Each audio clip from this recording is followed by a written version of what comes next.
Guys, usapang anit naman tayo. Ay. Yung buhok ko kasi guys, kung hindi nyo po natatanong, alam ko hindi ka interesado.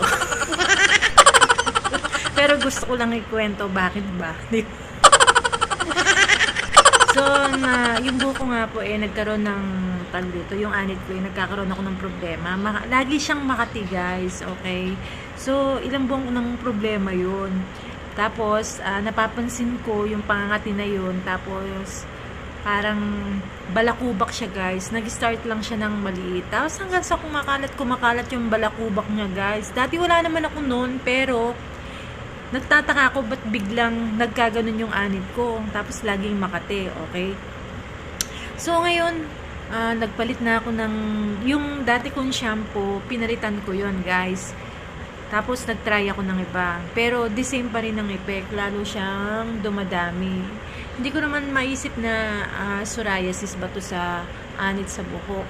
So tingin ko hindi naman siya kasi ano lang siya, yung bang parang nagda-dry siya, tapos makati pag ginano mo, tawag dito, puro balakubak. Tapos pagka ginano mo guys, parang akala mo muulan ng snow. Yan. So ang isang naging naging ko dyan, nag-research ako hanggang sa natagpuan ko tong products na to. Murang-mura lang to guys, pero try nyo kasi tawag rito, ngayon, diba, summer ngayon. So, mas kailangan natin yung mga anit natin na palamigin or prone kasi yung ating buhok at anit sa mga kung ano-ano, lalo na ngayong summer. So, eto guys, lagi ko siyang ginagawa sa morning. Ay, hindi pala sa morning. Lagi ko siyang ginagawa after kong maligo. Ginagamit ko siya guys at nilalagay ko siya rito sa buhok ko. So, kung nakikita nyo guys, kahit ganyan hindi ako nagsusuklay guys, wala na akong problema dun sa sinasabi ko sa inyo like before. Kasi nga, hindi ko naman ma-videohan nga nung nakaraan. Pero yun ang problema ko sa anit ko na ang dami kong dandruff, guys. Dry na dry siya.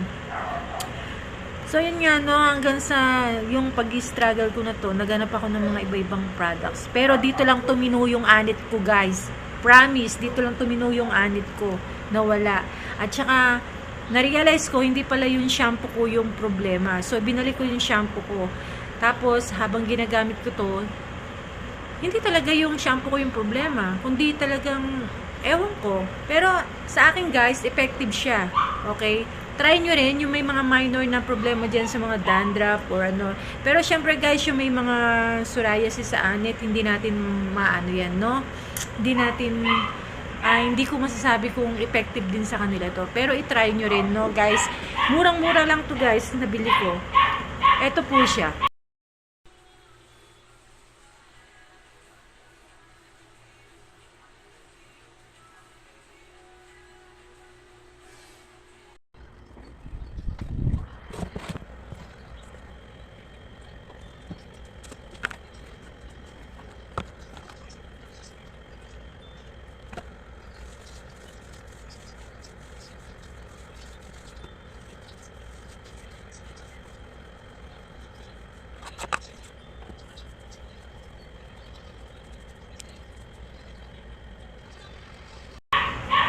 Nakikita nyo, yan.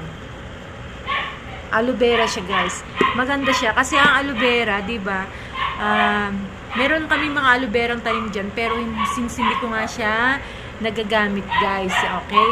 Kasi nga, minsan wala ka ng time bumaba sa dami ng mga nangyayari sa buhay mo. Yung time mo kailangan mo spend sa ganitong bagay, sa ganyan. Okay? Busy tayo sa maraming bagay at di ko na napagtotoo. Napansin nyo yung tawag dito, yung aloe vera namin dyan sa baba. So, ang ginawa ko guys, nag-try ako gumamit nito. Guys, effective siya sa akin. Try nyo. Kasi maganda talaga siya sa buhok guys. Nakikita nyo naman, no? Wala na yung wala na yung mga sinasabi ko sa inyo, yung balakubak or anything. Maganda na ulit yung anit ko. Nakakailang pa lang ako nito guys. Siguro isang buwan pa lang akong gumagamit nito guys. Napansin ko malaki na yung changes dun sa aking anit. So guys, kung may problema rin kayong katulad dun sa akin, lalo na ngayon, dry season tayo ngayon, summer, mainit, malamig to sa buhok guys. Gagamitin nyo lang siya pagkatapos nyong maligo, ipahid nyo rito sa buhok nyo. Sometimes nga parang nagiging gel ko siya, pero mas light siya sa gel. Hindi po siya kasing bigat gamitin ng gel, okay?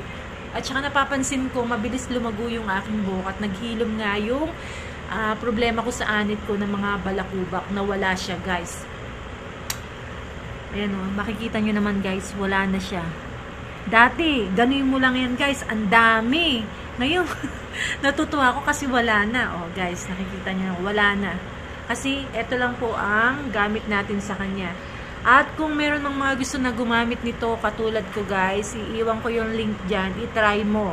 Baka maging sagot din to doon sa mga problema mo sa anit na katulad ng meron ako. Okay guys, murang-mura lang siya.